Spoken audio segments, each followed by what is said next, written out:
All right. Hello and welcome to The Lounge. This is a podcast style video. It is open-ended. It's three friends just sitting around talking. We usually have different topics every week, or sometimes we tell stories like what we're doing today. I'm your host, Will, joined by my co-host, Hondo. Hello. And Devin. You. All right, so like I said in the intro, this week we're actually going to do stories. It's more like I'm going to be telling stories, and then the two other guys are going to sit there and react and probably add something to it, if anything at all. Well, technically, I will be telling a story. Oh, But you are going to be telling a story. it won't be a life story. As I said before, this is topical, because the FTC lawsuit against Microsoft has fully kicked in, and things have been discovered that people are not happy about, but I guess wasn't common knowledge. And these things. Okay. So, you know, Sony has the a year or so exclusivity on a few games every once in a while. Like, example is Deathloop. Sony products and shit. Not Sony products, not specifically Sony, third-party products. Okay. Like say Deathloop. Yeah. So it turns out the whole reason why Bethesda bought Microsoft, other way around. Jesus Christ! All right, beautiful. Keep that in. Turns out the whole reason why Microsoft bought Bethesda was because fuck. Yeah, that would be. The whole reason why Microsoft bought Bethesda was because they heard that Sony was going to pay them for essentially a year of exclusivity, or fully exclusive. Oh, wow, really? Yes. Huh. And I'm assuming the lost revenue was a lot more than just like buying out the company outright that they could have received from it. I don't know, because how much is... I don't know. I don't know the full take, because I know for physical games it's projections takes some for that other number. Right? It can only be projections for the lost revenue. Yeah. And developers take them, but I don't know what's with that full. I'm just gonna call it as I see it, tantrum. And they're facing legal action because of it. Son of a bitch. No, it's not because of that. It's because of the giant one that they're doing. Is the Activision acquisition. Because they're essentially getting Call of Duty in their corner by force. Yeah, that's a massive one. That's gonna be a hell of a monopoly on a very popular title at the moment, and just a popular company in general. What else has Activision done aside from Call of Duty in recent times? Not in general. Well, they own both the IPs for Crash and Spyro. Really? So, yeah, you're right. Yeah, if they make any new games from there, Microsoft can say, "Hey, these are exclusive now," which is very ironic, because those both originated from PlayStation. PlayStation titles, yeah. Yeah. Oh boy. Kind of messed up if you Very, think about it. very ironic. Yeah, I see the problem. That's business.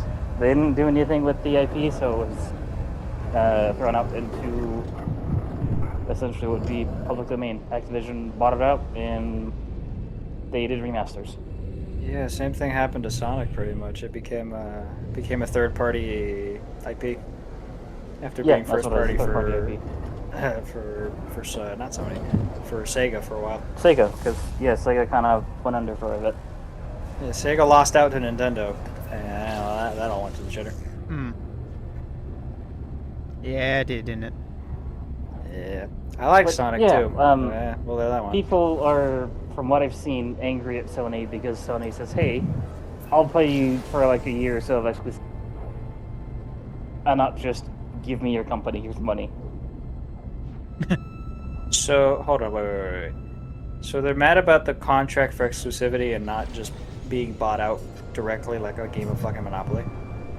Yes. What? Yeah. At least that's how I'm seeing it. I don't. Monopoly. That's a great little word to use there. Well, yeah, because that's essentially what it is. I'll pay you. I'll pay you because I'm on the train tactile on this. Yeah. God, that is. It's just. That is I just see it as a tantrum. People are upset that Sony is doing the full-on capitalist thing of buying exclusivity rights. Yeah, paying somebody for exclusivity. Yeah, and letting that company stay autonomous. Okay. How dare they? Yeah. Jeez. How dare you be a capitalist, huh?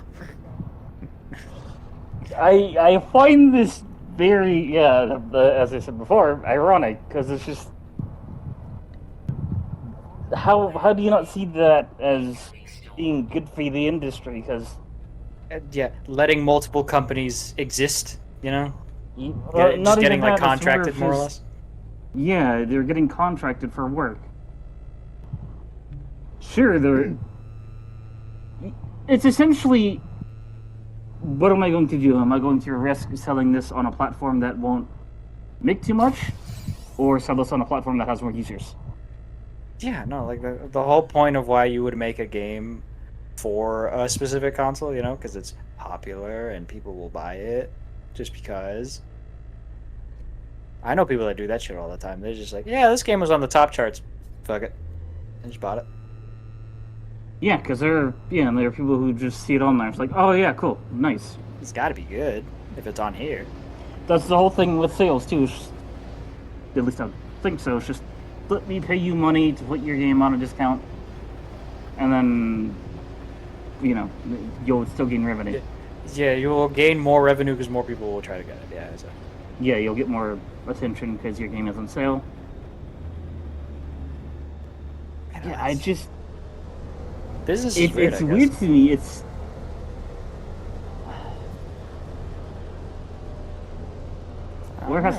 Business has got to be fucking strange then, I guess, if that's something to be mad about. But I don't know. It's not really. It's not business. It's it's a few portions of the community. Mm. Well, they're always unhappy about something, aren't they? Oh yeah, that's every community, including business. But that's for sure. It's interesting to think that because Microsoft has essentially said, yeah, we're not here to sell our console anymore. Oh really? They're becoming like Steam. That is just like we're gonna develop shit now. They essentially. Or we're gonna harbor a service to sell games in. What is it? Microsoft has released with Steam simultaneously for a while now. Because that's a lot of the reason why a lot of PC players like Xbox, because their releases are simultaneous. But that's again because they want to sell you a service, a Game Pass. Yeah. Not the console. Oh, and also I just thought about this because. Game Pass, they're starting to raise their prices. Oh, really? For Ultimate. What is it now? What it used to be and what is it now? It used to be $45 and now it's closer to $50. Shit. That's a lot. That's still, I think, better than PlayStation's, right? Because PlayStation is still like $100. No. What's PlayStation's? This is... I'm saying $45 for 3 months. Oh. For Ultimate. Yeah, that's 3 months, while premium for PlayStation is $110? Yeah, a year. Yeah, a year. $110 a year. Yeah, no, never mind. That's much better. I was thinking it was like, $45 a year is good. And you don't even need that.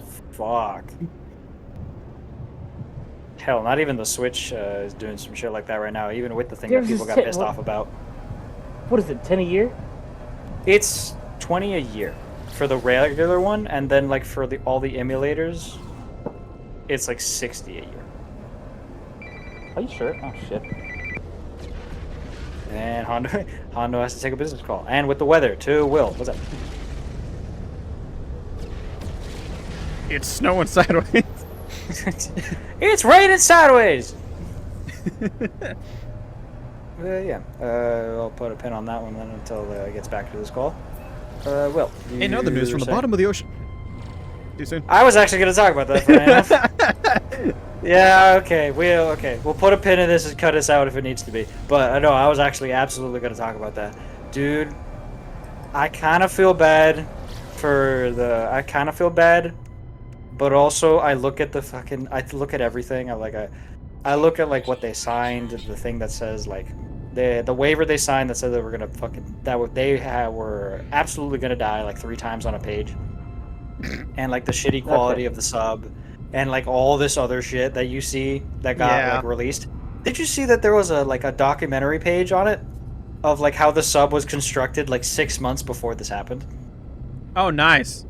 Was it there untested? was like no, okay. So like I need to find the video, and I'll send it when I find it. But there was like a documental page of the sub's like construction, and they were showing off the construction of the sub that had like Bass Pro Shop lights inside of it, a Logitech controller, shit like that. You know, the welding sucked ass. Clearly. Yeah, and like all the other things that were wrong with the sub. Yeah, there was a whole like video documentary on it, showing it off. Like 6 months before this happened. And apparently it worked before, and that's why nobody had a problem with it within those 6 months that it happened. But now I had a catastrophic failure, and I was like, well, I see the memes and I feel bad, but I see the memes and I'm also like, these people are idiots. Like, as much as I feel bad, because like one of them was a kid that just went on because he wanted to make his dad happy, it's like, these people are idiots. I am back from call about doggos. Oh, about dogs. Very important. Some porks. Very important. Yeah, it's just making sure they're fed. They got water. Ah, good. All right. Yeah. Anyways, we're on the topic of the sub, dude. There's so many memes that it's made me like fucking cry laughing, but I feel bad at the same time. There was one with the Drake and Josh template of them being stuck in the treehouse. If you guys remember that episode. Oh. Yeah. Oh, it was not good. Drake, where's the door? Where's the door hole? It's right there. I drew it with magic marker. Yeah, but no, it's bad. It was an interesting fucking topic. Clearly. Yeah. I guess I'll just say final thoughts on the last topic. Yeah, final thoughts is it's. I'll wait to see how the lawsuit goes, because if it does, like let's say if it goes Microsoft's way and it doesn't get claimed a monopoly and they can absolutely go through with it, I feel like PlayStation's going to suffer a bit, because now that there's probably going to be a good chunk of shit that can't go on PlayStation anymore. Yeah, and it's going to be just like a monopoly. Yeah. The rumor is that if they do fully go through that, PlayStation will not be sharing their essentially their dev kit for the next console. Oh, so Activision is just getting. So Activision under the wing of Microsoft, will just get cut off. Personally, I think it's fine. Go for it. I'll be fine with that. If it happens, then I'll be concerned, because I mean, like, as much as I didn't like the last Call of Duty that came out, I liked the one before that, like 2019. And I'm like, you realize there was 2 other Call of Duties. Before that is Vanguard, and the one before that. Well, I don't talk about those because I never played this. Well, you should at least play one of them. Which one's the one that's actually... Cold War was actually fun. Okay, that's one. I was gonna say, it's like, which one's the one that's actually worth my time? It would be Cold War. I'll go for Vanguard. Vanguard, I heard, was absolute shit. Bad. And that's not even... We played the beta. Yeah, and that's not even, like, the shit that they did with, like, the guns and everything. And, like, the complete disregard for any sort of historical accuracy. Thompson with Picatinny rails. Picatinny? Yeah, it's just... Yeah. How's it pronounced? I wasn't going to point that out. Picatinny. Picatinny. Picatinny. Okay, I said Picatinny, didn't I? Pick a Tony. But yeah, no, it's Vanguard is Modern Warfare, World War II, Code of Fame. Yeah, pretty much. Because what's it called? I think it's Modern actually Warfare closer to 2. Modern Warfare I know 2. you guys don't like it. I don't think it's terrible. I never played it. It's not 2019. I'll tell you that. It's close. Definitely not. I heard a lot of good things about 2019, so I Yeah, I liked to, 2019. and I was very disappointed. Yeah, 2019 seemed to be like the best one that they made. In recent time, Yeah. for sure. I like Modern Warfare 2 when I'm playing it with people. Can't play it by myself. It is a absolute shit show for me.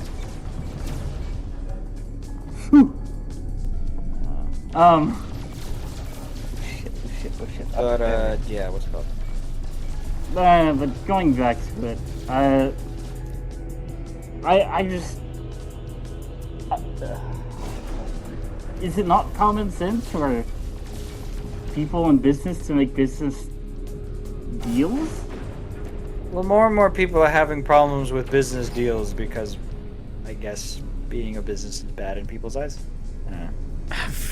What? It's like more of a people are having an issue with the capitalist idea. Which is a whole other topic, but yeah, that's kind of what I was getting to. I was like, yeah, people just don't like the idea of capitalism. Let me pay you money for a year of this being on my console, or this being on my shelves, essentially. I don't know. It seems strange that people have a problem with people getting paid for their work. That's what I'm thinking. Anyways, I don't know. It seems strange. Definitely. It is strange because that's the big thing, and you also have people who are on the side of don't care, just give me everything. Yeah. There's people that won't care about the opposite side of this, right? Which is the monopoly portion. Yeah. That it's just some people like, just whatever. want game. If I get my game, I'm good. No, it's I mean more of the elite spectrum. I'm not gonna say more than that. Oh, PC players. You already know what I'm. Yeah. PC elitism. Yeah, that's a whole other fucking thing. But yeah, Will, do you have any final thoughts? Honestly, at this point, we're probably just gonna have to watch how this shit plays out. And just Well, hope for yeah, the but best. that's something I wanted to bring up because it's something I found incredibly strange. Not the lawsuit itself, the fact that people are angry at Sony for being capitalist. Yeah, angry at a fortune company for doing fortune company things. A for-profit thing.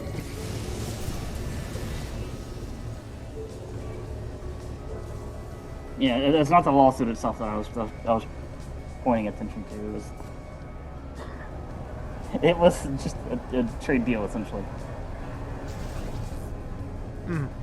Yeah, are there any... I can't think of any other examples of that off the top of my head. Oh, shit. Of like trade deals between companies that people got mad about like that? Nah, I can't think of it. No, not got mad about it, just big ones.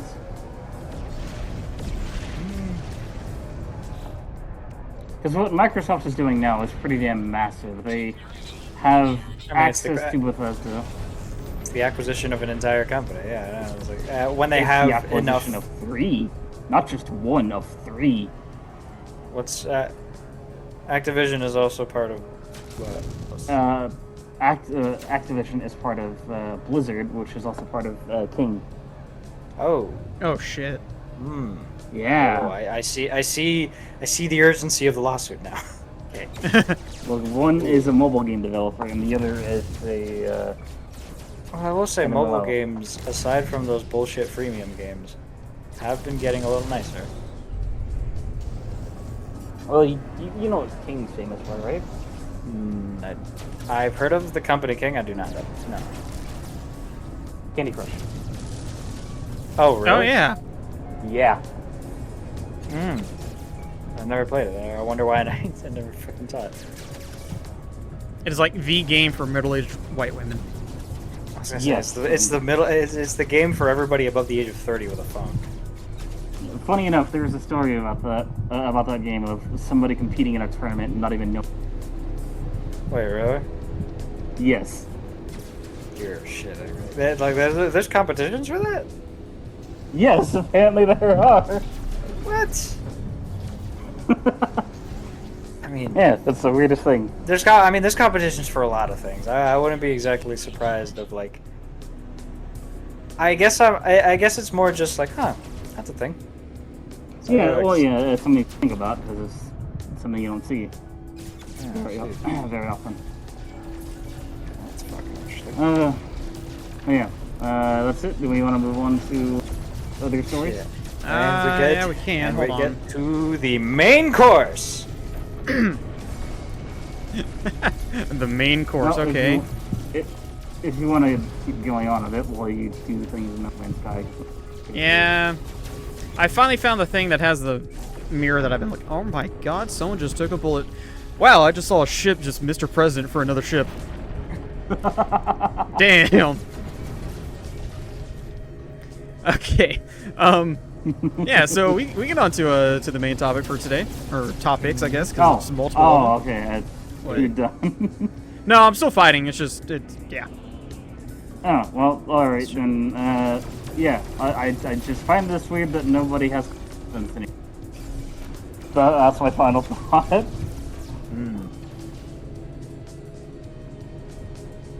This can no longer be business. Yeah, without people commenting on it. You must be the great you and only the...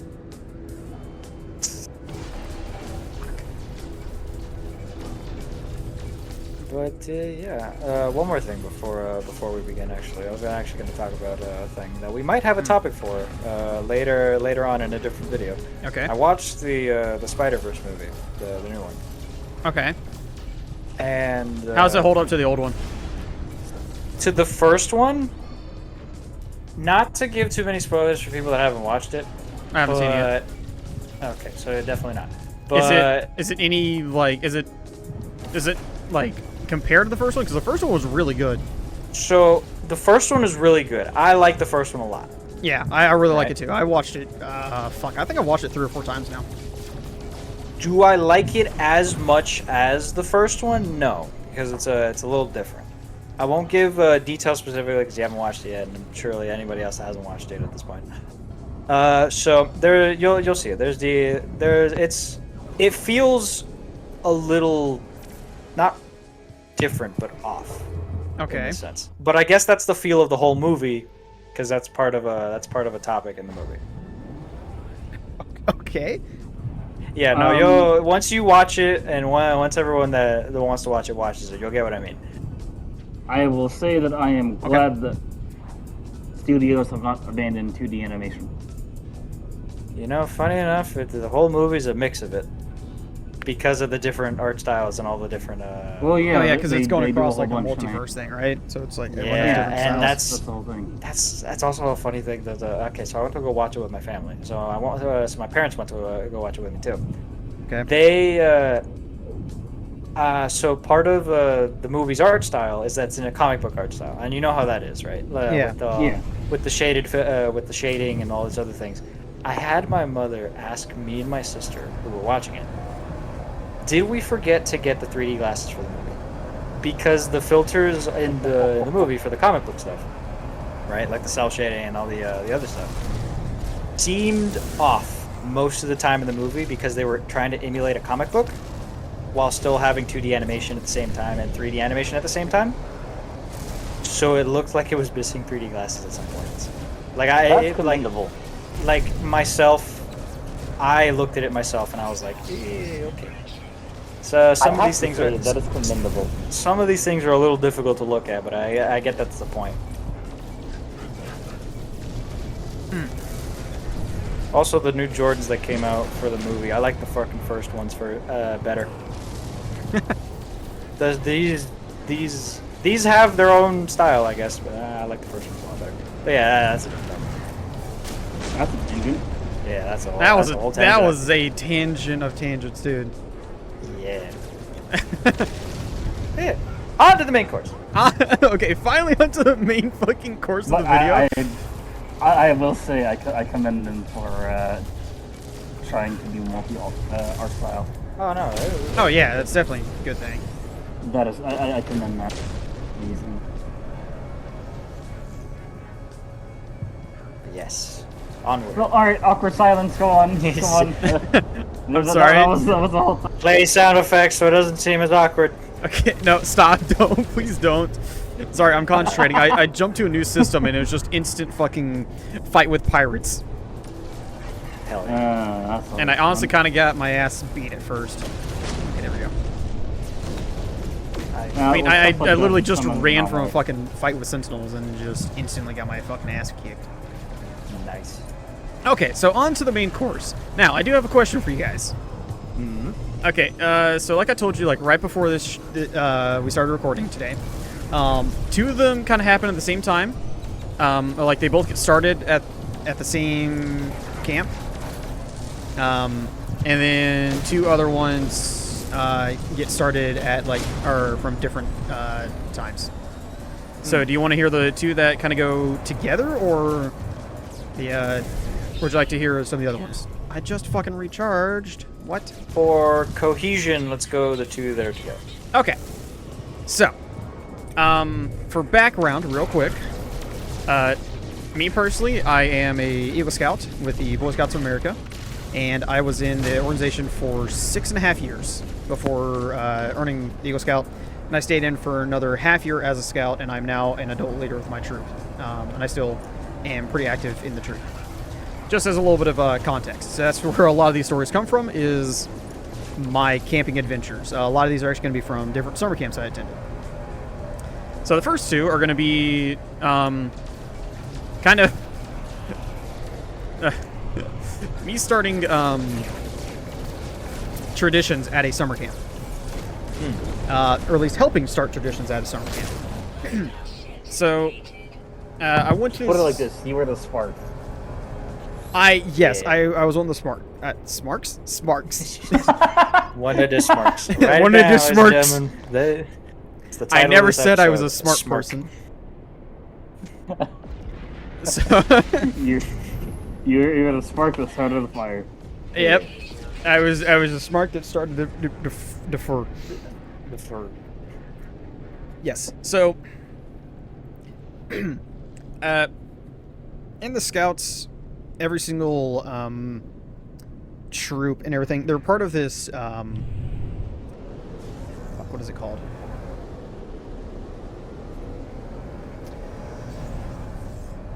A council, okay? And each council has their own summer camp. They at least have to have one. Well, we don't like our summer camp. It is down here in South Texas along the coast, so it gets hot and humid there. So we never like to go there. And my dad was a leader, and he went there all the time as a kid. Like that's like the only place that he actually really went to when he was in Scouts. So he wanted all us to go to different camps each time. So there's one that he'd gone to before when he was a Scout, because most of the time he went to this one. It's called Camp K. We call it Camp K. It's Camp Karankawa down here. That's one that he mostly went to. Like out of all the summer camps, he maybe went like twice to a different camp. And he was in Scouts for as long as I was as a Boy Scout. And he was even a counselor at that camp. So he just doesn't like to go to the camp anymore. So we always, as a troop, went to different places for summer camps. And one of them is a place called Bear Creek. And I had been there once before. It was actually, I think, my first summer camp. I want to say it was my first summer camp. But I can't tell you for sure.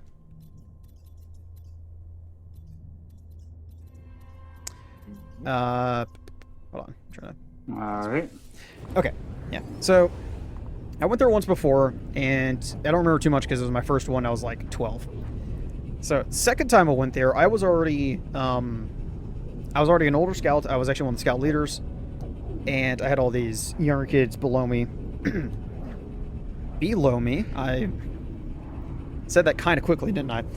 Anyways, so there's all these. I was in charge. I was one of the kids in charge of everything. And while we were there, so the summer camp is that we do different classes. I know neither one of y'all. I don't think either one of y'all were in the Scouts. You remember in the movie Up? You remember the kid Russell? Mm-hmm. Remember his badge is like full of the patches? Yes. Yeah, that was me. I may have a photo of myself with all that stuff. So, oh my god, really? Yeah. So there's classes that we take to get those patches, okay, on the sashes. So at summer camps, what we do is we go to these. That's actually what summer camp is all about. Half of it is literally just going there and taking classes to get these patches to put on your sash. So, being an older scout, I didn't really have much to do, but I could still do a couple of things. So, what I wound up doing is I took a class called Pioneering, which is all about learning how to use ropes and lashes and all this other fun stuff. So, like tying stuff together and making new objects out of them. It was actually pretty cool, pretty interesting class. And it was kind of a mix of us. So, throughout the week, we had this like running joke about making rope out of wheat because we learned all the different materials that ropes can be made out of, like natural materials and synthetics. So we had a running joke throughout the week that was really fucking stupid. It's just like, can you make a rope out of wheat? And we finalized the joke of, yes, it's called a braided baguette. Yeah, that was fucking stupid. Is that what bread rolls are made of now? Or those twisty rolls? Yes, that is a rope made out of wheat. Is a braided baguette or any sort of twisted bread. Hell yeah. It's fucking dumb. Imagining a Frenchman climbing up the stairs, so like on the side of the stairs, climbing up a rope with the fucking baguette now. So, at a the rope is. Okay, so, and for this class, we had a final project, and this final project was, as a class, to make something with the skills that we had learned throughout the week. And it could be whatever we wanted. We just had to sit there and brainstorm for like half the class, and then make it, and then make sure it actually functioned, and then prove to our instructor that it did function. Now, our instructor made the mistake of telling a group of like 16-year-old boys that at one point, one group made a chair for the instructor and then raided the snack bar. That's funny. So, our dumbasses all look at each other and go, hey, remember that story you told us? Yeah, let's do that. And we all just instantly agreed to it. There's no debate. We were like, at first we were kind of thinking, it's like, oh, what should we do? And then we're like, hey, remember that story about the kids making a chair and raiding the snack bar? Yeah, we should do that because I want free snacks. And it's like, yes, let's do that. So, that's what we did. We fucking built a chair to hoist our instructor up on our shoulders like a king and walk through fucking camp chanting like, I can't even remember what the hell we even were chanting at this point. But was everyone saying something different? So no. We were all saying like the same thing, but it was like, give us ice cream or give us death or some stupid shit like that. So, we're sitting there going across camp, and so this camp is in a valley, okay? And we're at the bottom of the valley, and the snack bar is at the like main pavilion in the valley, a little bit of ways. So we sit there, we built this dude and hoisted him up on our shoulders, and like there's 6 of us in this class, so we all like got a part, and we put him on our shoulders and just slowly walked over there, while chanting, and like other people like saw us and like, what the fuck are these kids doing? Like, what are they doing? And we would just sit there and just continue to just chant, be like, give us stuff, give us free food, blah, blah, blah, blah, blah. And we get there, and we had to go up these steps because it was on like a raised platform, like a pavilion thing. And so we had to sit there and like walk up these steps, which was not difficult when you're carrying a person on a chair. We get there, and we walk into it, and we almost take his head off because it had a garage door. And we didn't realize how tall we were because I'm 6 foot, and the other kids weren't much shorter than me. If they were shorter than me. Jesus. Because, like, so we, I think it was only 4 of us carrying him. But we all made sure we're about the same height. So we were already about 6 foot, probably, 5 foot at the shoulder? More or less. Yeah, something like that. Depend. And then this guy was 6 foot himself. He was a little bit taller than me. And I remember his name, his nickname was either Dusty or Rusty. And we almost just slammed his head into the door. Like, he told us to stop. And I looked back as I was up front. And I looked back, and he's just staring at the door. And he's like, guys need to lower me down. So then, as a unit, we lower down and crab walk into the fucking snack bar. Actually, sorry, we called it the trading post. So we just sit there and, like, crouch down, like, slowly, like, get into the the trading post. And they just slowly turn towards the main desk. And it's one of the other staffers. And he's just, like, staring at us. He goes, why? It's like, food now, please. Like, give us ice cream.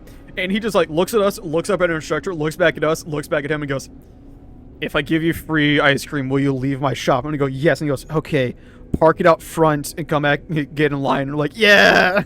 Yeah. Crab walk back out. And as we do that, the camp director is walking up the stairs and he heard us chanting and just sees us and just looks at us. He goes, I don't even want to know what's happening here. Does a complete 180 and just walks away. That's great. That's honestly some of the best shit. Yeah. I was like, yep. You know what? This is too stupid for me to deal with. And the adult walks away. And the thing That's is, honestly my favorite shit. by that point, he was already tired of my shit because my trip had been fucking with him all week. And that's the second part of this story. So, like, he saw me and he's like, oh, of course, that's one of these fucks. Yeah, so we all got in line, got free ice cream. And then we walked back, we put him back on our shoulders while eating ice cream and, like, walked back to our location. And it was like, we got free ice cream. Bow down to us, peasants. Dude, it was... So, and then, how it became a tradition was our instructor, in his infinite wisdom, told the next week's class what we did. And they did the same thing. Yes.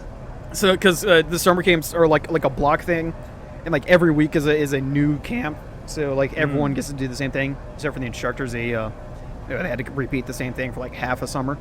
And my game froze, so I do apologize. Big rat, big rat, big rat, big rat, big rat, big rat, big rat. Oh big god, rat. okay. Oh, my game. I need to close down. Because of the rat. Damn it. Yeah. Damn you, Chuck E. Cheese. Okay, I am away from the big rat. So yeah, he told the next class what we had done. He's like, yeah, that was actually kind of fun. So that class did it as well. And the camp director was not happy with him again. And now get this. So that was the second time I went to the class. The second time I went to the camp. The third time I went to the camp, I was an adult leader. And before we had gone, one of the scouts that was there when I was kind of in that weird like transition period of being a scout and then all of a sudden being an adult leader. So he knew me, and I had been like his older. I was like the older scout above him for a long time. So he told me he was taking this class, and I was like, okay, cool. I was like, so do you want to know what I did when I was there? And he goes, oh yeah, what'd you do? And I told him that story. I told him the story of us doing that, of raiding the trading post. And he goes, oh wow, that's really funny. And I was working at the time, so I was only able to get half the week off. So I went with them on like a Sunday afternoon, got everything prepped up, and then stayed with them for like 2 nights. No, sorry. It was... Yeah, I had to come back on a Wednesday. I can't remember if we got there on a Sunday or if we got there... Yeah, we got there on a Sunday. So I stayed there a couple nights, and then I left, and I think I went back Wednesday morning. And then I went to work. Yeah. So I didn't get to be there for the week, and we had some problems. Like, none of our tents fucking worked whatsoever. And my they couldn't get put up? No, they were put up, just they were all in very bad condition, so me and the other adult leaders had to sit there and just fix all the tents the first day.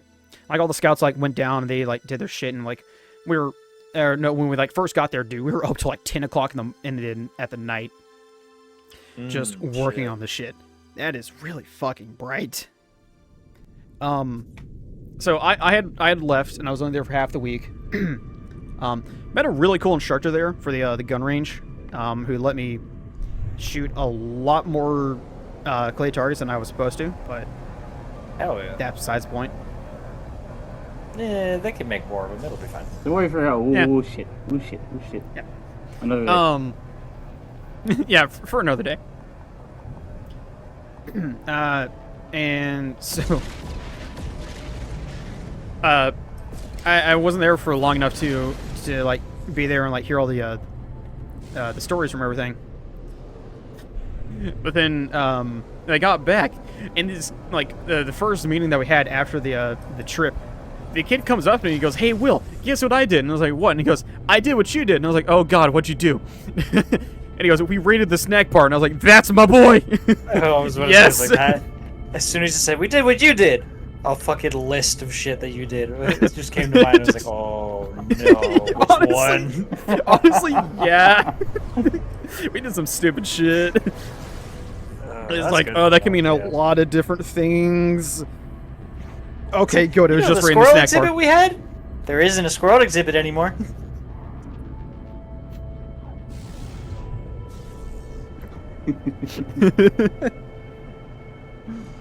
Oh shit. That's awesome though, man. Jesus. Raiding the dining hall? Oh, okay, never mind. Nope, didn't do that one either. Yeah, I did that one a couple times. That's fun. Don't worry about it. Yeah, so that's it's like a story for another time. Not really.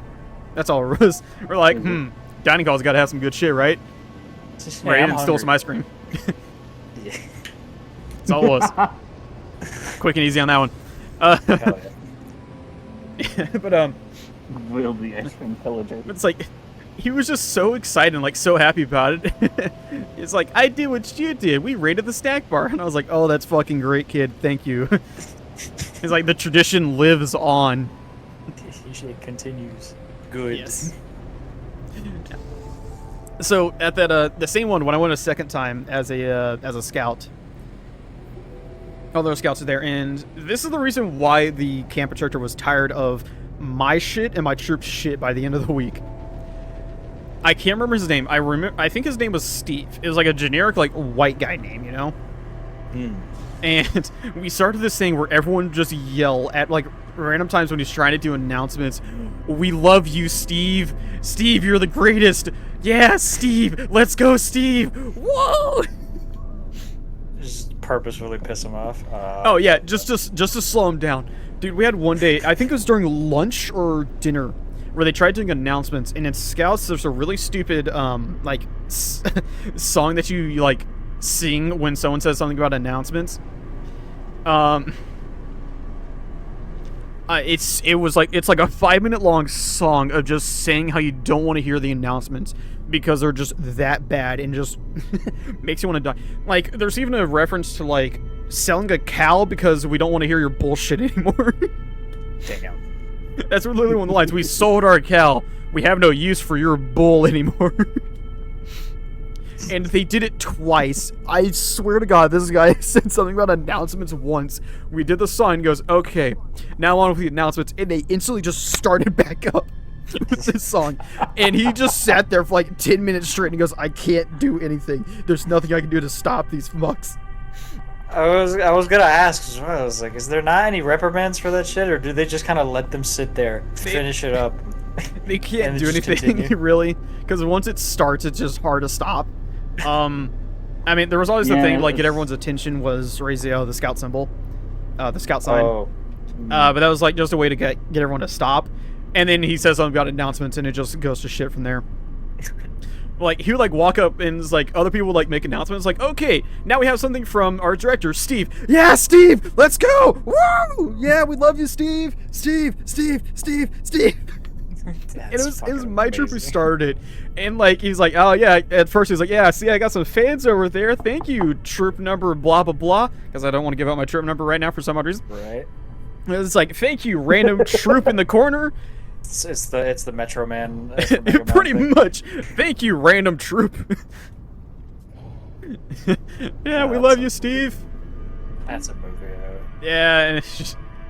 And then, like, by the end of the week, every time we'd say it, he would just, like, look back at us and was like, please stop. It just, yeah, Steve. He's like, please shut up. Please stop. For the love of God, stop. And we wouldn't stop. Oh, hell We yeah. never stopped. It gets to the point where it's just he does the same shit. He's As just well. like he's on the stage with a 5 o'clock shadow and just eye bags, and he's like, God fucking damn it, this kid. Pretty much. He's like, can these...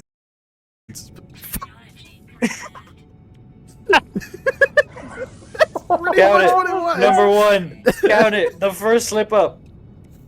Write it down. Mark it on your Slip up calendar. number 1. Today at 10:36 Eastern Standard. It was Will's first slip up. 9:36 Central Standard Time. And I dropped the R word for the first time. Yeah. Well, that's pretty much what he was looking at us like. Is like, can you guys, Lisa, can you little fucks not? And we wouldn't stop.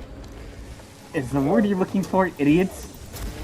No, that was no, that the like point. it goes beyond idiots at this point, dude.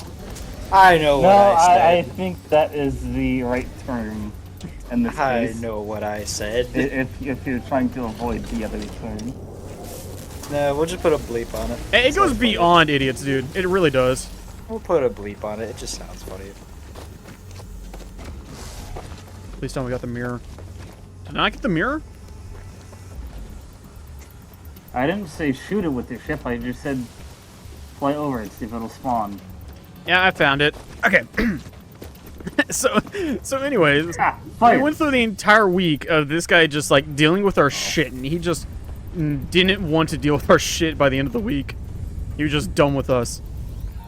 And it's just because every time he came up, like anytime one of us would see him, like during the day, we're like, Steve, we love you, Steve. Yeah, Steve. And he was just done. And again, especially when we raided the trading post, and he was like, oh my god, of course it had to be one of you guys. Of course it was one of you guys who came up with this idea. And so then at the end of at the beginning of the week, the next time I went as an adult leader, I was driving the car. I was driving one of the cars, and what was funny is that the car in front of me was all the new scouts. It was the new adult leaders, and it was their sons. So it was all of those kids. Like, he didn't recognize them. Like, I remember, like, being behind them in line, and he looks up and, like, looks at the trailer, because it had our troop and everything on it. And it looks at it, and he kind of, like, has that, like, look, just like, I recognize that. Why do I recognize that number? I feel like I don't want to recognize that number. And then, and, like, I turned to the other scouts in the truck with me, because it was me and all the other old scouts that were there last time. Why do I feel angry all of a sudden? Pretty much. That's exactly what was going through his mind, probably. And it was like I was like, look over at them, and I was like, hey guys, you recognize him? Like, yeah. And I was like, that's Steve, right? Yeah, that's Steve. You want to do it? Yeah, let's do it. So we rolled down the windows, like, as he's like walking towards us, and we just stick our heads out. Steve, yeah, Steve, yeah, Steve, we love you, Steve. And he goes, oh, it is you guys. And he looked at us and he's like, what's your troop? And I was like, the one that was right there in front of you. And he goes, I'll allow this one time. Please don't do it again. Okay, Steve, you got it. We just wanted to get out of our system. And he's like, okay, thank you for not being mean. Like, he was just so disappointed. This is like, oh god, he's gonna teach you to these kids. It's never He's gonna like, end. Oh, I thought I got rid of them. It's never going to end. Pretty much. Jesus. Yeah. It's just, he was so disappointed. I never saw him again because he wasn't like the camp director again. I think he was like somehow higher up, you know? Oh. Like he wasn't actually like a camp director this time around. He was like just almost like a yeah, fuck, what's the term I'm looking for here? I am getting chased by many things. Holy shit. Let's see. Not really like a director or anything, but like a basically almost like a senior director. Like he wasn't like directly involved. He was just like there to make sure that everything went fine. It's like he just instantly just went, oh my god, please don't do this again to me. I almost lost my job before you because of you fucks. Please don't do it again. No, that was definitely a fun summer camp. Yeah, and then right back to the announcements. And you just pull that shit on them. announcements.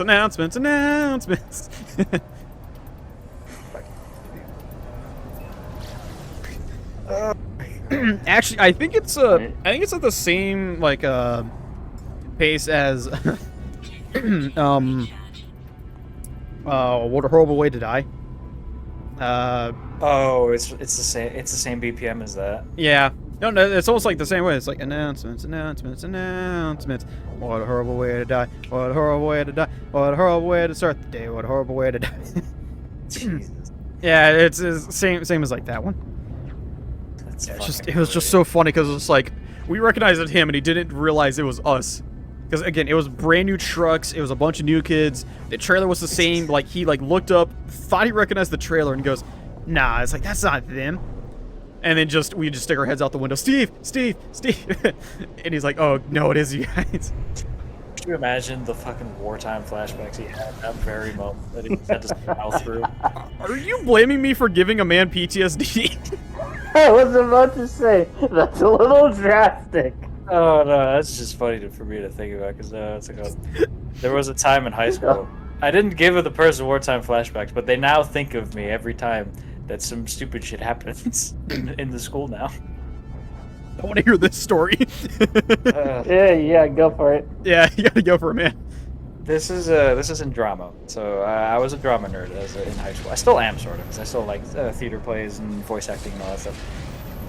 Mm-hmm. But there's a thing that happened that like people think of me now whenever it happens.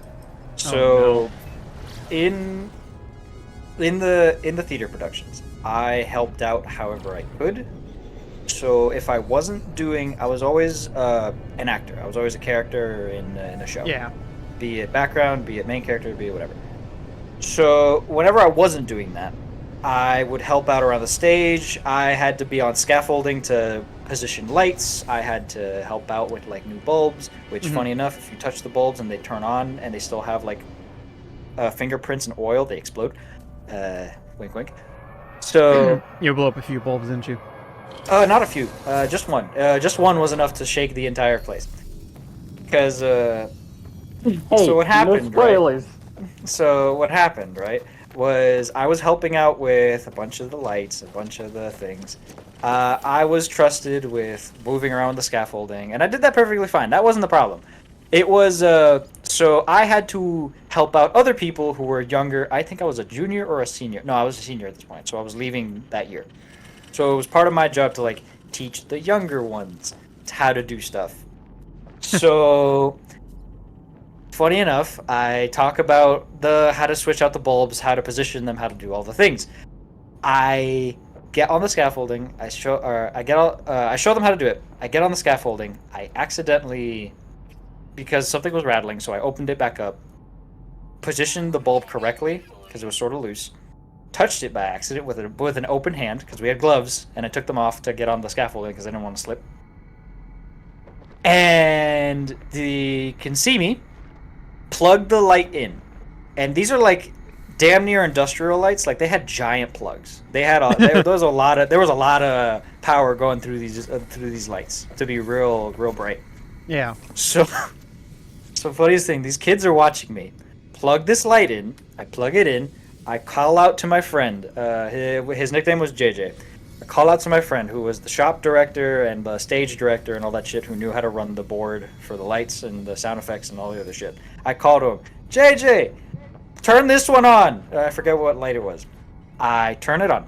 He turns it on. I come down from the scaffolding. I look back at the kids. The director, which is the acting teacher, was sitting down watching me do this, and she was fine. And I look back, I point back at it. I go, and if you look up there, you'll see that it's perfectly fine. As it explodes, as the bulb explodes, JJ really quickly turns off the light, or turns the power off to it. The director runs up, not in a panic, but not like mad at me. It's like, what happened? What happened? I heard a thing. So I just noticed that one of the bulbs exploded. On which one? The one that I just put back up. Oh. So she sends me angrily to go grab it, check what happened, and the inside of the light is now a mess because there's a bunch of glass and shit from the bulb that exploded. And now every time a bulb explodes or something falls or something like that, people remember me very confidently looking back at the light going, and that's how you do it. That's how you do it properly. And that's how it's done. Yeah. No, it's great, man. Out of the many moments I had in drama and doing all that stuff, that was honestly one of the funniest ones. Honestly, I don't know why, but like you said that, and like the first thing I thought of was just like them like looking back at you, like Devin, like the disappointed dad. After everything calmed down, that's pretty much how it was. Because like I mean, like, what do you say after that, right?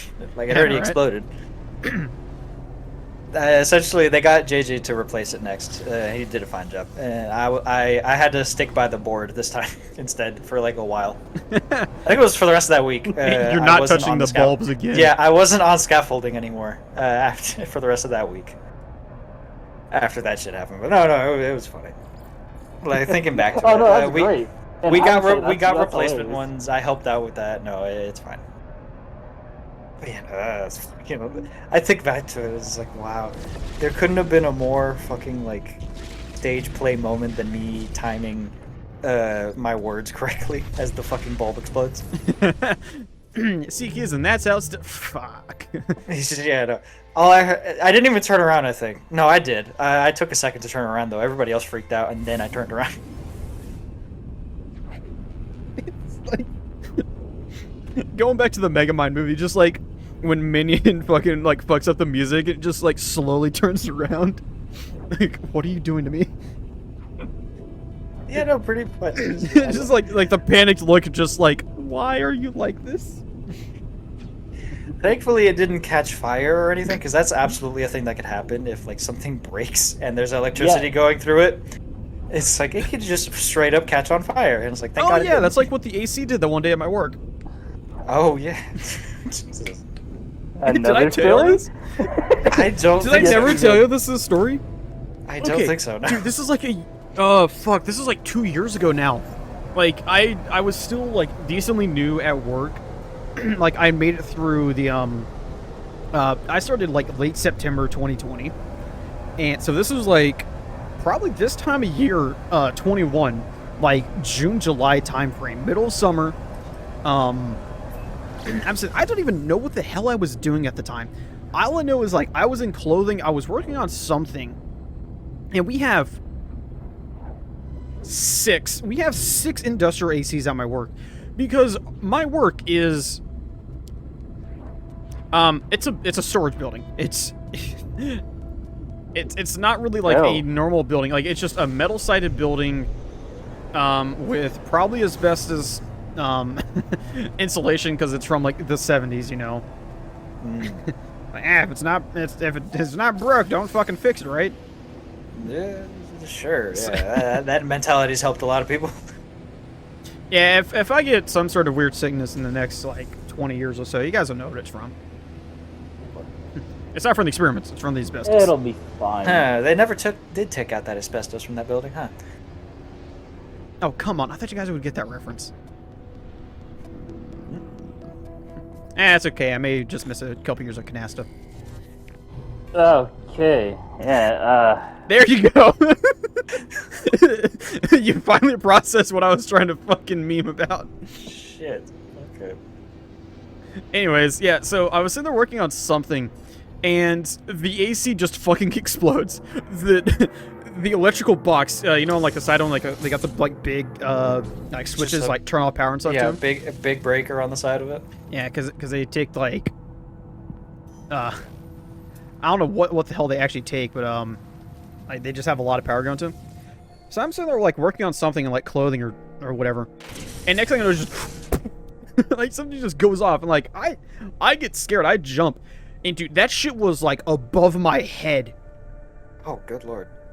So I get startled, and I flip around real quick, and it's like, okay, what the hell happened? And I look up, and I see just black smoke piling out of this thing, and just, like, I see a little bit of flames coming out. I was like, huh, that's not good. My one coworker, it's this older lady, just, like, hears it, and she just starts freaking out, dude. She's like, oh, what happened? What happened? What happened? And I was like, I was the closest one too, and I'm just like looking up at the AC and go, wow, that's not good. And she was just freaking the fuck out, like, what happened? What happened? What happened? And I just calmly like look up and go, well, the AC just fucking blew up.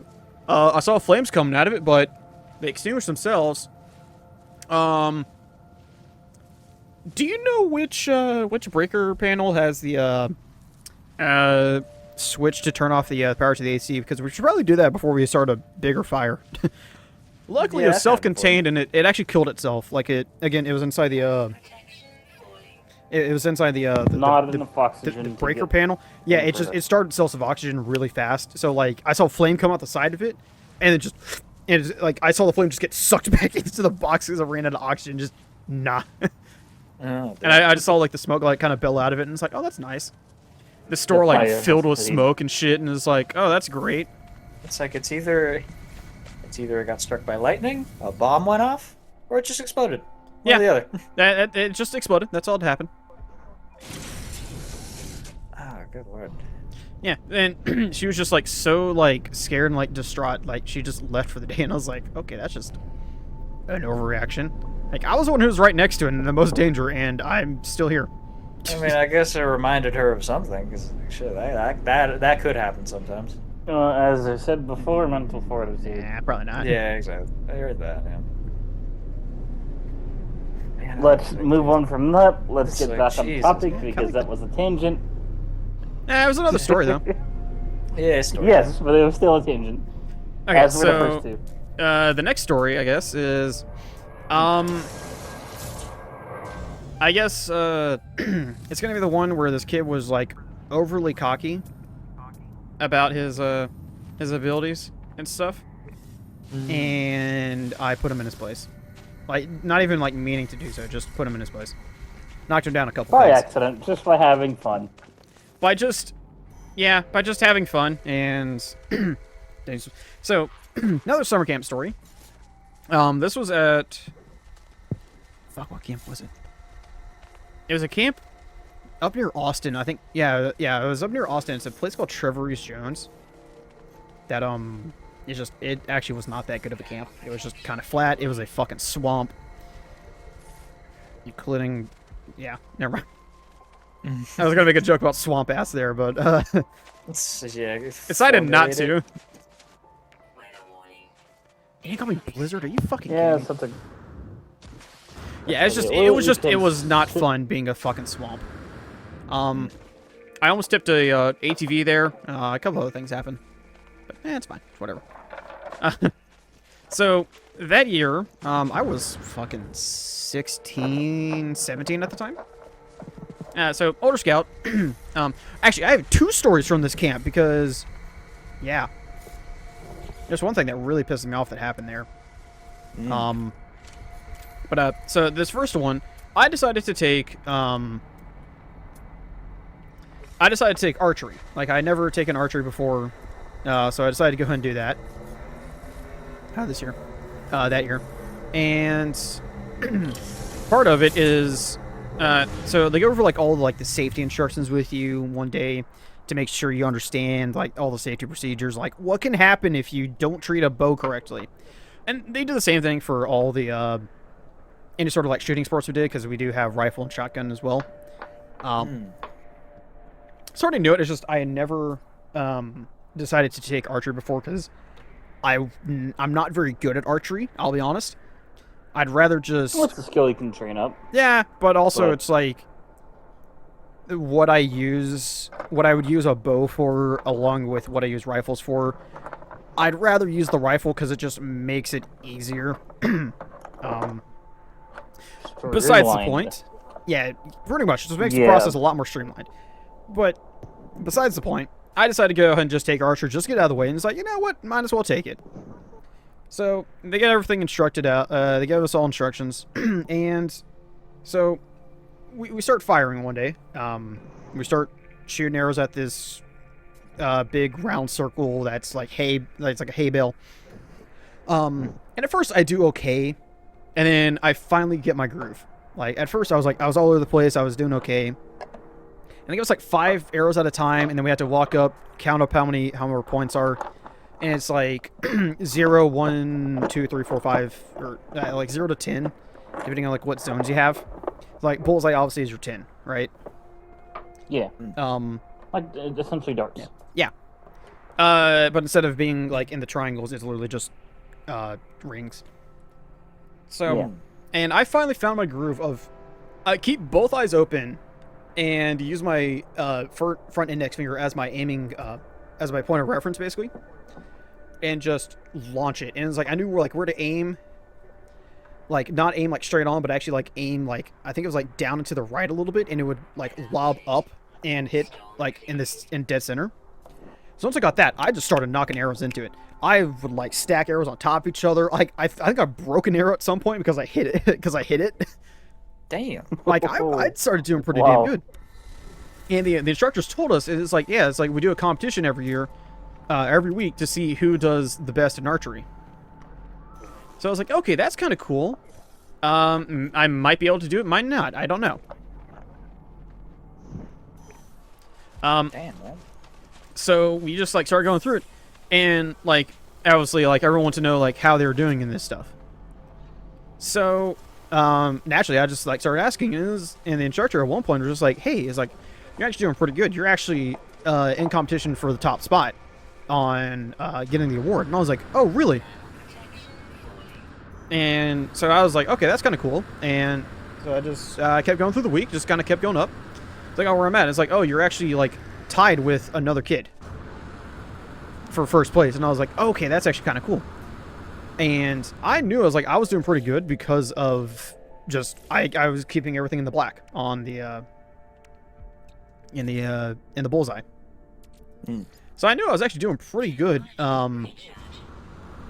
And like at one point, like he stopped like he would tell me like my score, but like he had stopped telling me like where I was versus this kid, this other kid. So I was like, okay, cool, I'll just keep going. Went throughout the entire week, and at the end, every single summer camp at the final day we have some sort of award ceremony, and usually it's a campfire award ceremony. But this place was a little different because we were right outside Austin, a big city. They decided to have it during dinner, the final day, and parents could come and actually be there to celebrate with their kids any kind of awards that they got during the week. And there would be like troop awards, and there would be like individual awards, which, shit. By that time, I didn't really care. I think my trip did okay with some of the stuff that we did, but I don't remember what all we got. And then they started doing this one where it was all the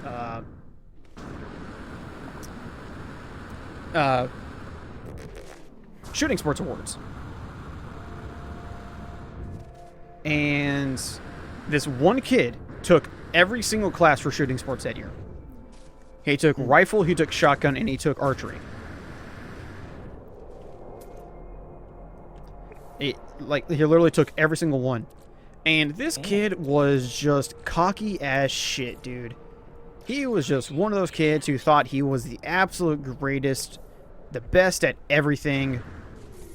And rightfully so. I kind of see it because he got every single award except for one. And they went down the list, and like, again, this kid got every single award. Like, he got top shot in rifle. He got like the most points in one day for rifle. The most clays busted in shotgun. Blah blah blah blah blah. There was like 6 awards that they handed out this year, or that year. And it was 2 per shooting sport. Actually, no, I think it might have been 7 because it was like I think he did like best overall for like all 3 sports. Which, granted, because he was the only one who did all 3 sports. So they went through, and the last one they did was the Golden Arrow Award, which is best, like having the highest score in archery. Overall score. Yeah, for archery. And this kid was so confident in himself that he actually at a point just stopped sitting down when it came to the awards. Like he actually just he stopped standing down or sitting down, and he would just sit there and just wait for them to call his name for the awards. And I got to the point where I was just done. I wasn't even looking at the stage. My back was to the stage. I was I was just sitting there eating, just enjoying my meal, and I kind of figured I was gonna make any of the awards. I was like I knew it did good in archery, and the guy told me, but he never told me if I actually won or not, because they don't tell you, obviously.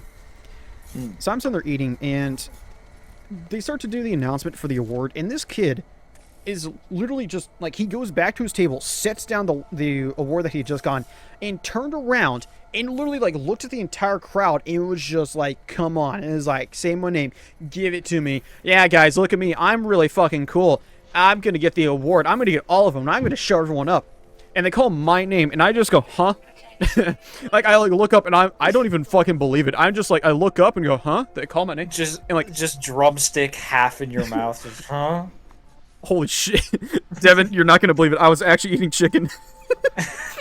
That's literally what happened. I literally had a drumstick in my mouth, and I look up and go, huh? Everyone at my table looks at me in disbelief. Was wait, what? And holy shit, dude, you won. And I was oh shit, I did. I get up and I turn around, and I look at this kid dead in the eye, and look straight at him and go, yeah, sit your ass back down, kid. And he's just looking at me jaw dropped, and he's oh, someone beat me. And I just I didn't say anything. I had just a blank expression on my face. Actually, no, I had more of a blank expression on my face. I was walking up, and I was holy shit, I won. I was just dumbfounded. Picked up the award. Still had the chicken wing in my mouth. No, I set the chicken wing down. Wasn't expecting it. Yeah. But this kid was just dumbfounded that someone beat him in something, and he was just oh my god, someone beat me. And I was walked in there, got the award, and was hey guys, look, I did the best in archery. And the kid was still standing the whole time, and he was but that was supposed to be mine. And I just walked back to my seat, set it down on the table, sat back down with my troop, and was hey guys, look at this shit. It's an apple with an arrow in it. I did a thing. I did a thing, guys. The kid was just so disappointed. He just... it was just so funny, because he was just that cocky, and it was just funny to see him just think that he won every single award, and for them to call my name. It was literally just... Yeah, I don't know if you guys have seen it, but it's you guys have seen the episode for Family Guy where everyone's at the table, jaw dropped? Yeah. Because God performed a miracle at the table, and yeah, that's what I'm imagining. Yeah, something like that. Oh my god. Damn, bro.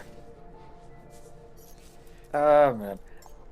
For swimming, I wish I had some similar experiences. I have actually, but not in large scale events. Just friendly competition between one another. I've done that shit before. Do you have another? For swimming, no. I've had a couple stories. No, I mean just stories. Yeah. Will, do you have stories? I got one more. Yeah, go for it. I'll ask after. Okay.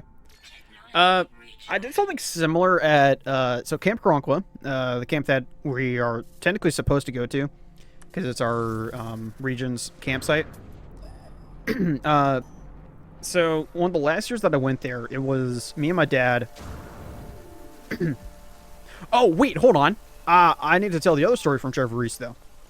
Before I tell that one. So that year at camp, it was there. It was becoming an older scout. Again, I was 16, 17, so I was kind of an older scout, kind of not. No, actually, no, it was actually one of the senior scouts.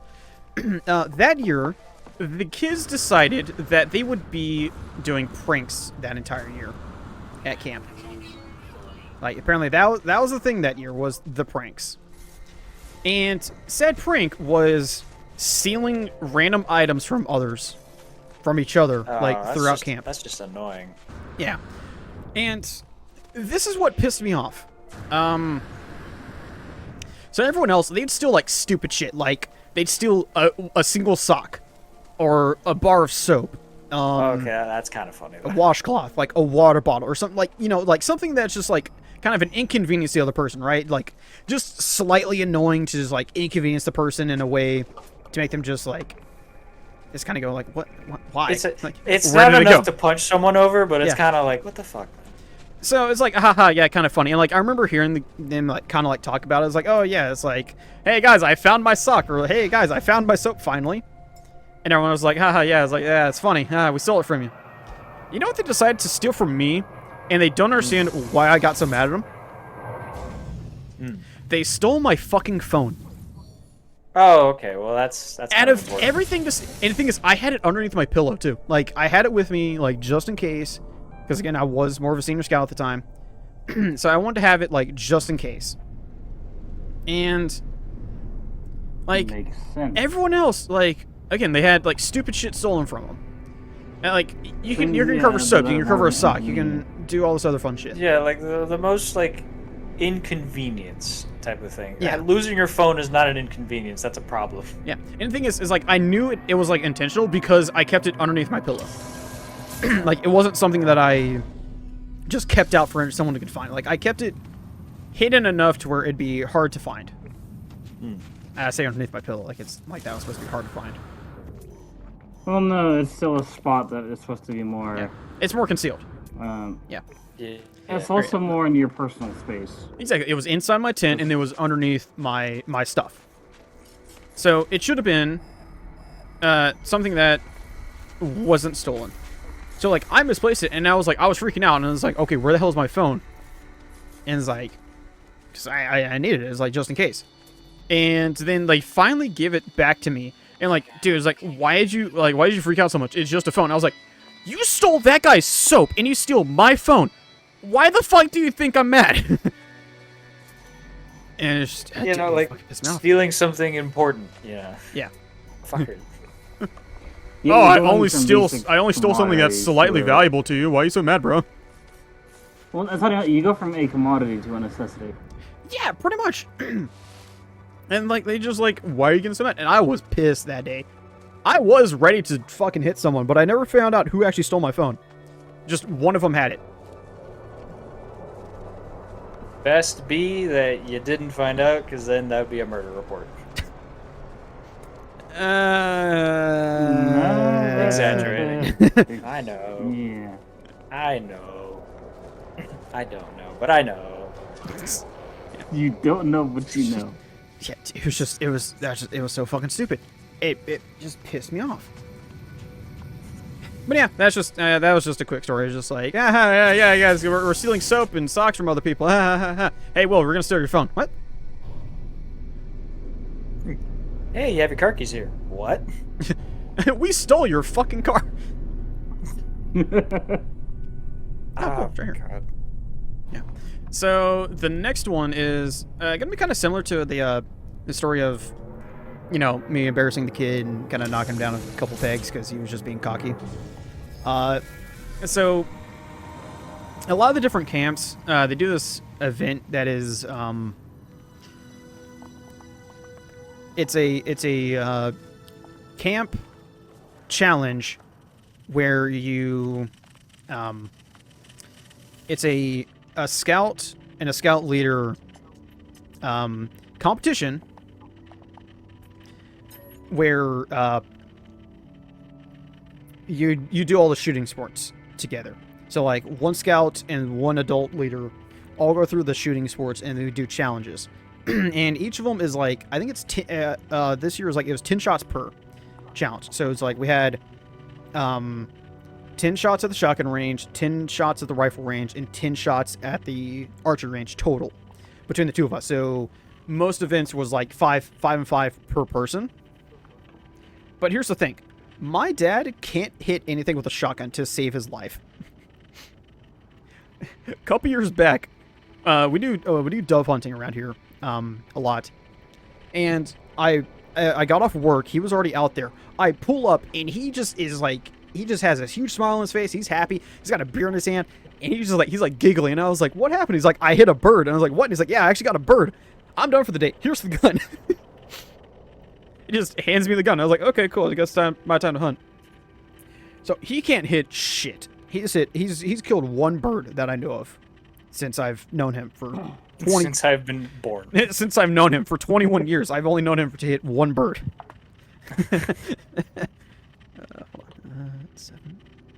7, 13, 2. Okay. So, yeah, I was about to say. He can't. He can't hit anything. So when it came to that challenge, he gave me the gun. Like, they didn't even want to. He didn't even want to touch it. He was like, "It's yours to take." He's like, "You'll get all 10 shots." And we walked up. When we had walked up, there was this adult who was just like. Again, it was an adult, so it was like you think they'd have like a little bit more decency, but he was just like being all cocky. And he's like, I got 9 out of 10 clays. It's like I did the best shooting of the night so far. I don't think anyone's gonna top me. He's like, because everyone's gonna miss at least one. He's like, everyone's gonna miss one.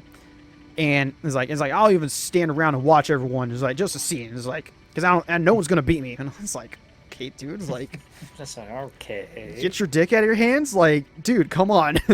Like, Jesus. You can calm down there, bud. This ain't no measuring contest. Alright, relax. We're just here to have fun. Pretty much. And That's it's just essentially it. Yeah. So, my dad knew that I was better at him than shotgun, so he goes, "I'll give you all 10 shots here." He's like, and then we'll split the rifle and the archery.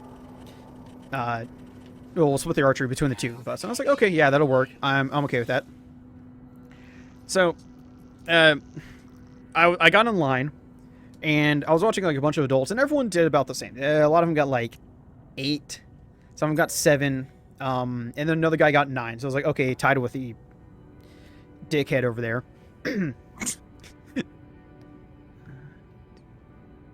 13, 2, 8. Okay, sorry. I'm doing another thing where I got to do numbers. It's fine. I know what you're doing. Yeah. So I get up there, and someone had told me is like, let the first clay fly a little bit further so you kind of understand its trajectory. I was like, okay. I was like, I'll do that. And so they throw the first clay, and we had these weird rules. Oh fuck! What was the numbers? Is that 13 2? Oh shit. 8? I think it's 13-2-8. Yeah, 13-2-8. Okay. So that's what I did. I let the first clay fly, and I sat there and watched it. So we have these weird rules where like you can only load like 1 shell in the gun at a time to fire. I don't know why. I think that was just Boy Scouts like rules and regs that they can only give like 1 shot at a time for like safety reasons and stuff. So they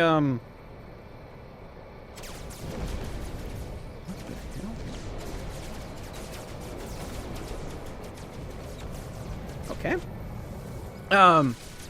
Yeah, so I let the first clay fly, and I let it go for far too long. Like, longer than I really should have. And what was funny is, like, I let it fly, and, like, everyone's, like, staring at me. It's like, is this kid gonna shoot? And when I finally do, I just dust the absolute shit out of the clay.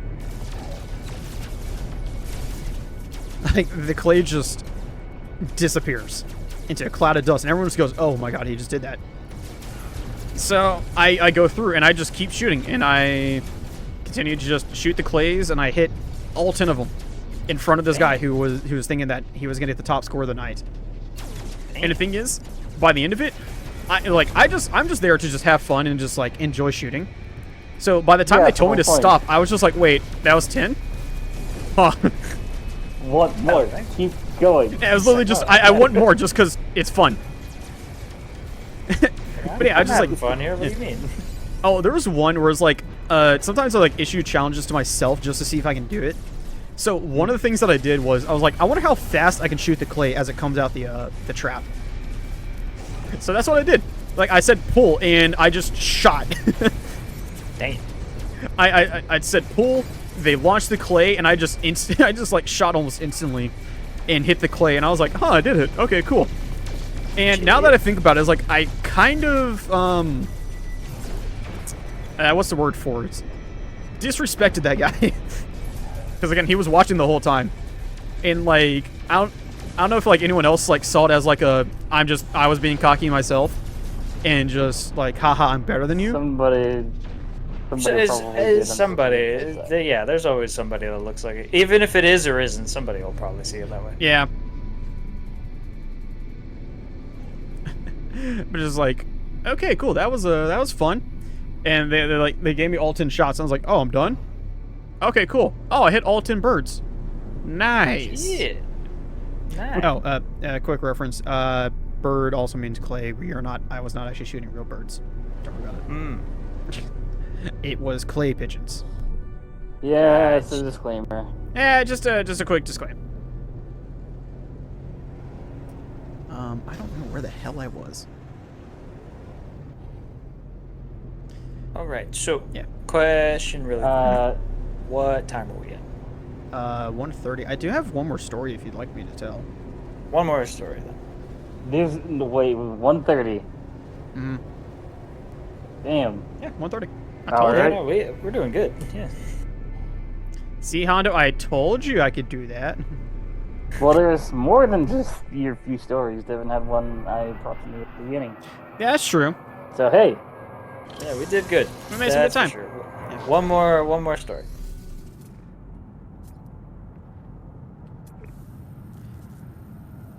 Fuck. I lost where I was. God damn it. I didn't get to see the new multi-tool. Oh well. Okay. So my last story is not going to be funny like the other ones were. This is a story of when I was probably the closest to dying throughout my scouting adventure. Always a fun topic to be part of. Yeah. Hindsight. What? I said, with hindsight, things are a bit funnier. Yeah, it still pisses me off, but... Well... Yeah, it's just... Thankfully, you were alive to say why it pisses you off. Well, go for it. I did a thing. Unfortunately, I was killed in the process. But luckily, I lived. So... botched that, but yeah. Eh, whatever. Don't worry, I got its tooth.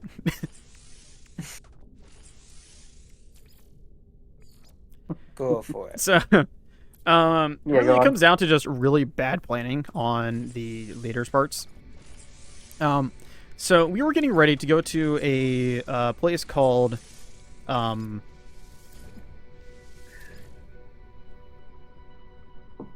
Philmont Scout Ranch. I had to think about it for a second.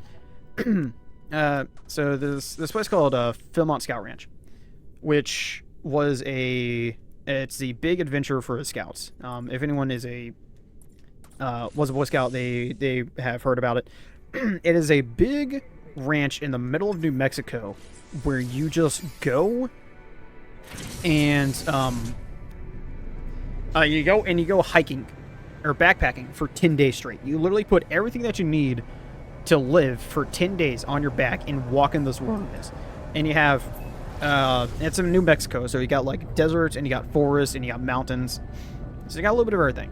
So as a like preemptive training hike to go there, here in Texas we have two big places. We have Big Bend National Park and we have Guadalupe Mountain. So we decided to go to Big Bend National Park and decided to go crawl around the desert for a day because we went there during spring break. And we decided to go there as a training hike. And our first day was out on the desert floor. We loaded up, we had all of our water, and I will actually say to this day that my brother actually saved my life. Because he told me, so I had packed, I use these water bottles called Nalgene's. It's a brand. And they have a couple different ones. And they have, I had 4 of them totally with me. I had 2 32-ounce bottles, and then I had 2 48-ounce bottles. So that's a lot of water. That is a fair amount, yeah. That is a shit ton of water. Let me see. Let me do the math real quick just to see how many ounces that is total.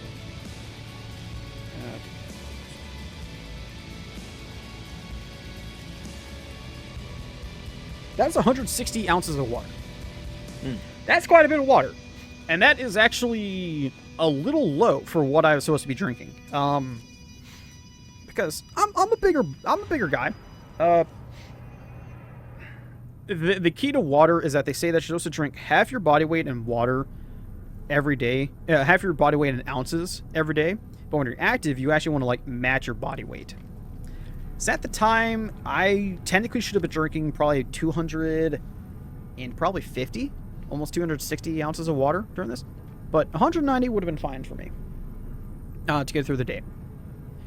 For a single day out on the desert floor, that would have been fine for me. I probably would have drank most of it, honestly.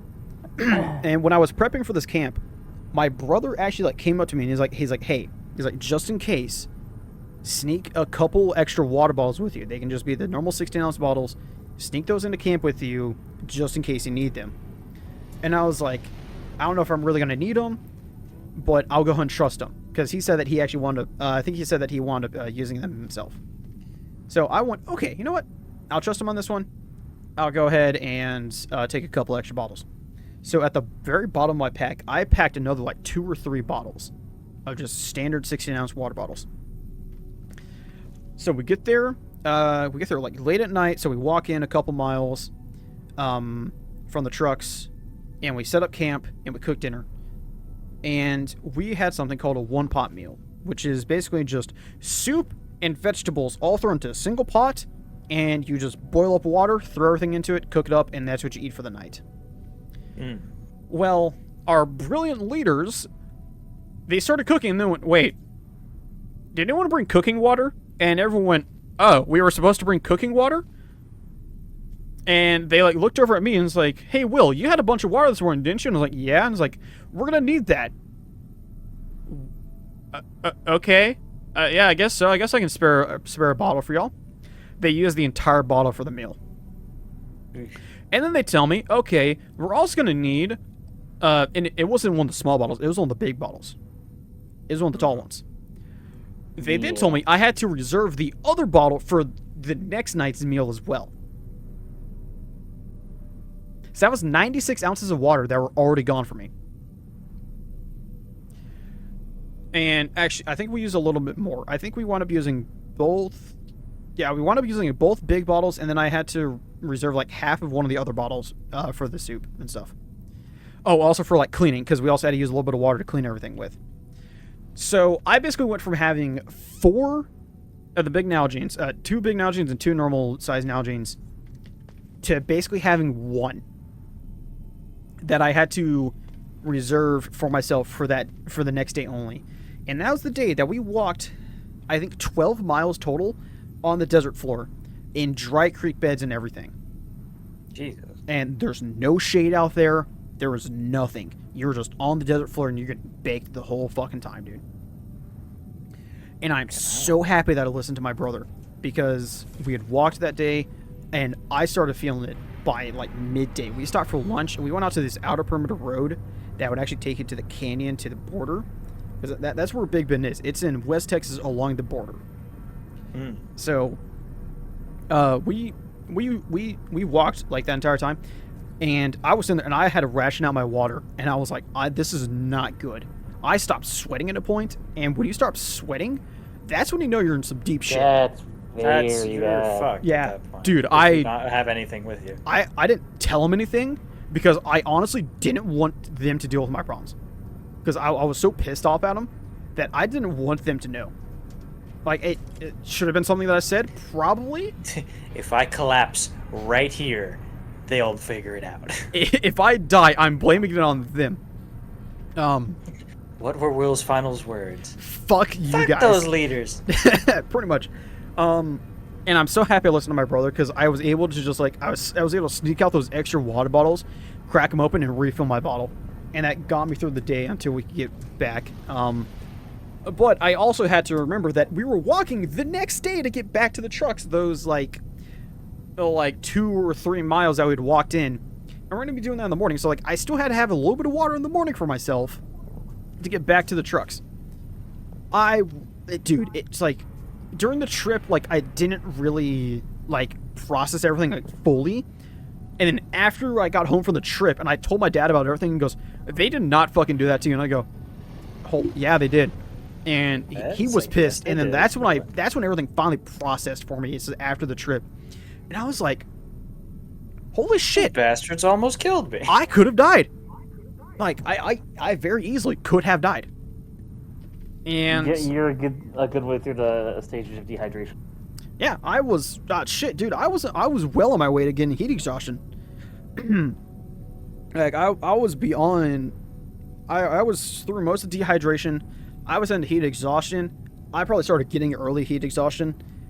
And dude, if I wouldn't have, when we stopped for lunch, all the other kids decided to go run up this, like, gravel hill or something like that and, like, have fun during lunch, like this, like, hour that we stopped for. I found a bush, and I just, like, worm crawled myself underneath this bush and got halfway underneath it because I was wearing long pants and my boots and stuff, so I didn't have to worry about my legs getting burnt or anything. Shit, my God, you scared me. Yeah? What?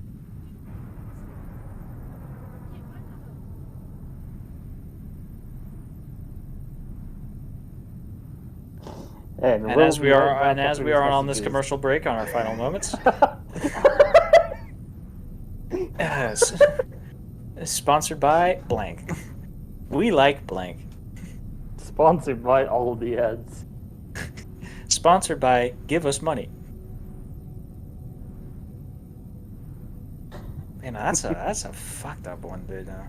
That is like, as soon as he said, like, we're gonna need your water. I was like, excuse me. Yeah, no. Just flat out, no. It's like, are you fucking insane?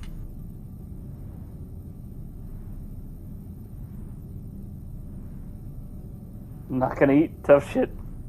I mean, no. I mean, part of him was eating, so it was like he'd have to at some point. But it's like, still, like, are you fucking kidding? Sorry about that. Yeah. So we stopped and for we're back lunch. from our commercial break. Yeah. So yeah, we stopped for lunch. I ate. And then I found a bush. It was like a halfway dead bush, and I just, like, worm crawled my ass underneath that bush and got, like, halfway underneath it where I was mostly in shade to cool myself down. And I slept. I actually just, like, I fell asleep for a little bit.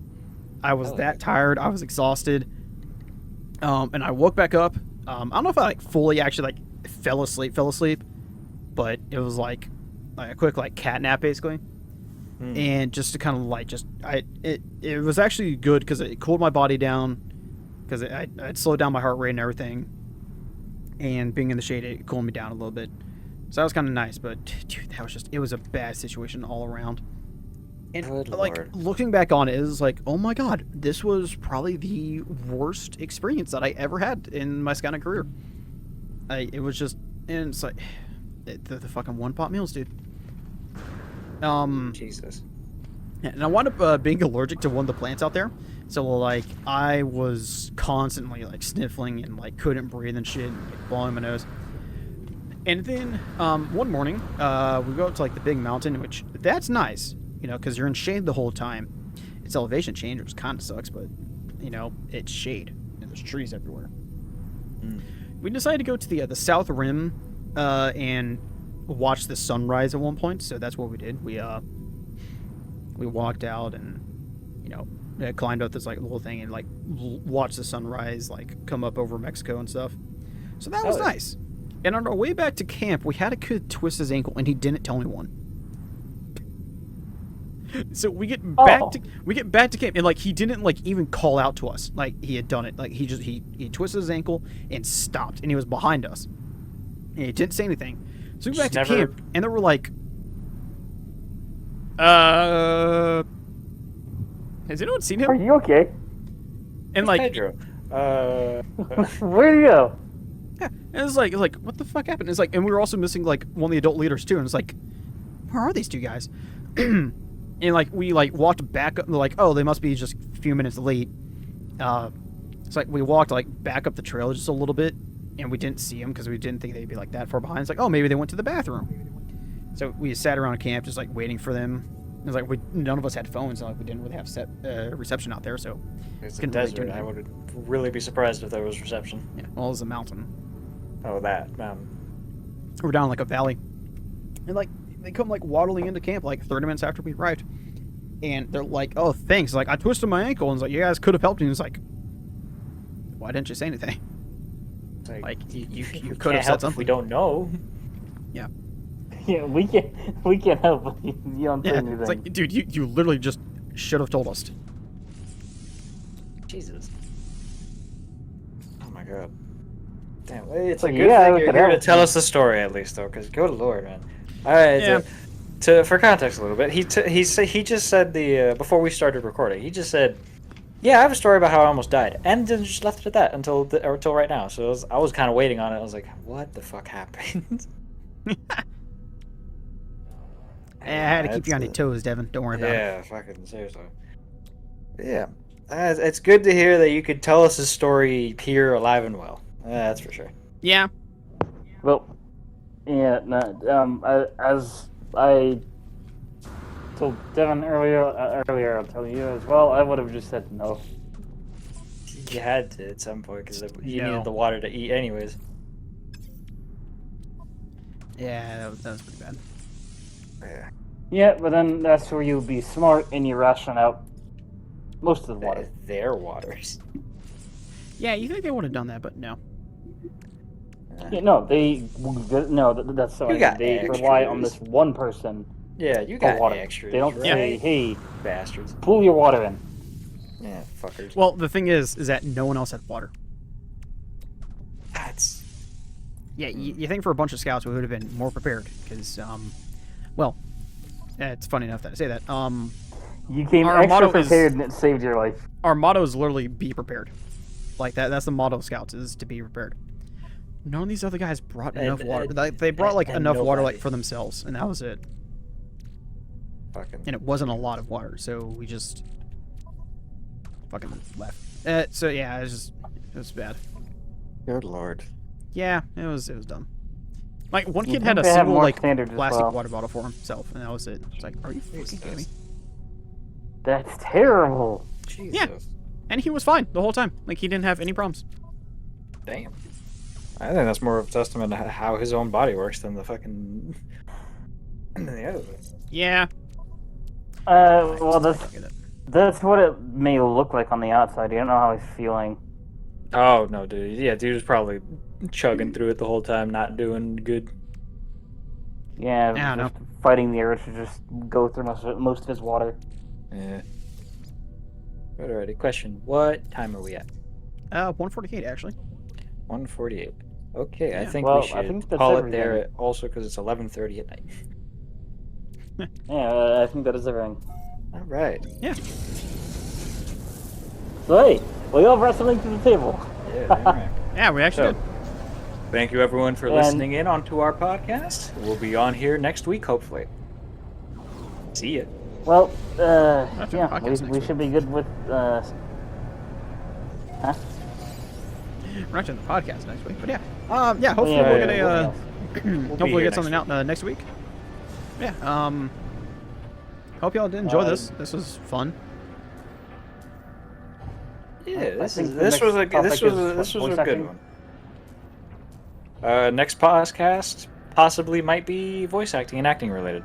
Yeah, and probably about they almost go hand in hand, and it's good to talk about similarities and differences. Yeah. Yeah. So we'll see you all on the next time. Goodbye now. On the next time.